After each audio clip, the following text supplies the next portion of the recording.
I will be forever the myth. You're the king of kings, There's always a pecking order. The little packers never mess with the big packers. So I'm a rooster, and he's a chicken, so to speak.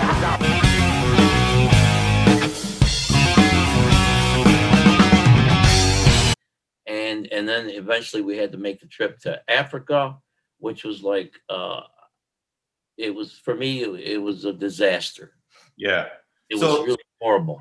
Yeah, so I've read about this now. So you're on the plane, Robbie's on the plane, you guys are going to the universe, and then they got Ken Waller, and then Mike Katz is there, but you didn't know. Did you know Mike was going in the show?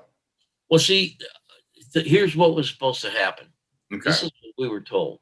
I was the short class, Robbie was the middle class. Right. And Mike Katz and Ken Waller were supposed to have a pose down in the room the night before, and that guy would represent the heavyweight. Okay. Okay. This is what I was told. So I'm participating in all this stuff in Pump and Iron. I'm doing all this stuff with, photo sessions, all this crap. Did they film you a lot at Gold's over the summer, Dan? Were they filming you a lot? Did they film you a lot at Gold's also with the cameras? The pumping? Yeah, we were all there. I was filmed a lot, but I got taken out a lot because it was an embarrassment to the IFBB. Right. Yeah, I can imagine. Yeah. I was stupid. I should have sued. I would never have to work again. Yeah. Right. What they did was the morning of the show, I was told you're not competing. The morning of the show. I was eating breakfast, getting ready to get on the bus. And they said, well, you're not going to compete. I said, what do you mean I'm not going to compete? I'm on the team. Yeah. And nobody would explain it to me. So I went to Oscar State. And of course, at the time, I blamed Ed Jubenville, who was the coach of our team. He was our coach. Right. Every team had a coach. And he never came to me. So for years, I blamed the poor guy. And I come to find out later that it was Butler who said, why don't you let the little guy stay out and we can have Ken Waller and Mike Katz in the back, fighting for the position. Yeah, and that they was threw me out. Part of the movie, yeah. Right. So it was basically Pump and Iron did that. Wow. So when I went to Ben Weeder, I said, Ben, what's going on here? And he's like, what do you mean? You got to take it up with the management. I don't know what's going on. I said, you're the president. You got to know everything. Right. And he said, that's just the way it's effing is. So I said, oh, yeah. So now I go to Oscar State, and he says to me, Dan, are you not competing? And I says, Oscar, somehow I got bumped. He says, how? That's not possible. You're a member of the team. So the guy from Portugal, the coach, came by, and I said to him, you don't have a guy in your short class, do you? And he could speak Spanish, and he says, no. I said, can I be on your team? Are you kidding me? Is this a joke? And I said, no. So I said to Oscar, I want to get on his team. Can I do this? Because he was the head of the European.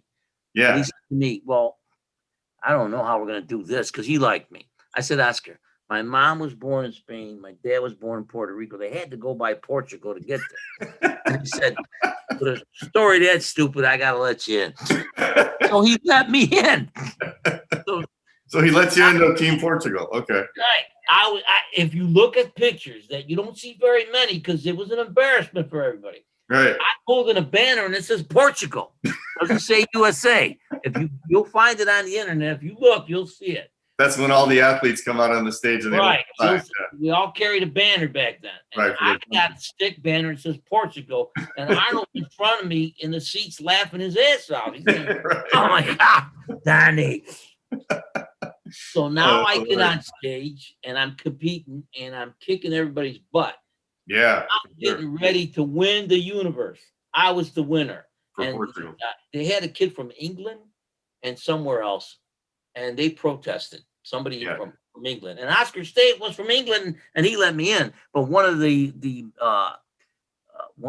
guys protested, and there was a big meeting, and I got kicked out again. So how far did you get in the competition, Dan? Were you I was at the finals. I was at the finals getting ready to win. Wow. I was going to be crowned Mr. Universe. Damn. And I got bumped.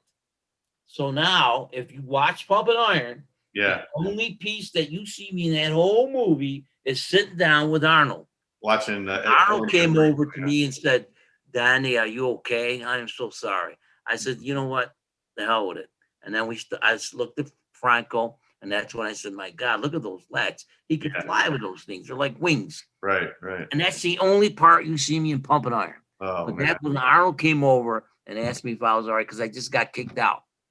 I can't even lift the lad's friend. He's so crazy. What a monster. Oh my God. Those guys are like animals, man. I can't believe it. Look at this one now, wait. You see, this is the white part, right? Here, look at it.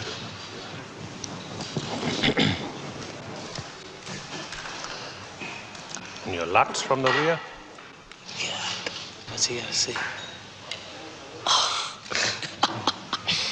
You can call him the Bat from now on. Franco the Bat. He can fly, man. Look at this one. Oh, Look at the dog. Finish with the left side chest. Then your optional routine. Hey, nice shot. God damn it. That guy is just, it gives you chills when you watch that guy. I know. Isn't it unbelievable? Look at it. Look. Ed Corney, a 44-year-old nightclub owner, originally from Hawaii. He is Franco's chief competition in the under 200-pound class. Can you believe that? I mean, that's what I call posing. Jeez, unbelievable. Story. If you would have been on USA team, you would have won your class. Oh, And then it would have been you, Robbie, and Ken Waller. It would have been an American you know sweep. what? The first time in the history of the sport, we would have won all three classes. Right. No team was ever done. So they're embarrassed now.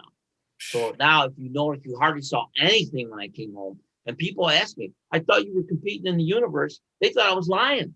Yeah. You know, so, come on, Dan. That story's crazy. And it was a true story. It truly happened to me. Unbelievable. And like a jerk, in love with bodybuilding, all I had to do was get a lawyer. Yeah. They're gonna have to write me a check. Right. You know, they have to write something and say, here's 50,000, go away, or here's whatever. Yeah. I could say I'm mentally unstable now because they destroy me. You make up some crap and you get a nice check. But for the love of bodybuilding, thinking, I'll be back. I'm gonna fight harder. Yeah. And I ate it. I ate that bullet. Yeah. So you got your first taste of bodybuilding politics. Your Got my first year in the taste of IFBB. bodybuilding. And when I listen to guys today, they look at me and they go, well, yeah, you were okay, but it was easier then than it is now. Yeah. I said, are you kidding me? You don't know what it's like. You don't know what we go through. I don't know what you go through. I said, baby, I got the trail of tears in bodybuilding. I can tell you so many stories that you would say are impossible.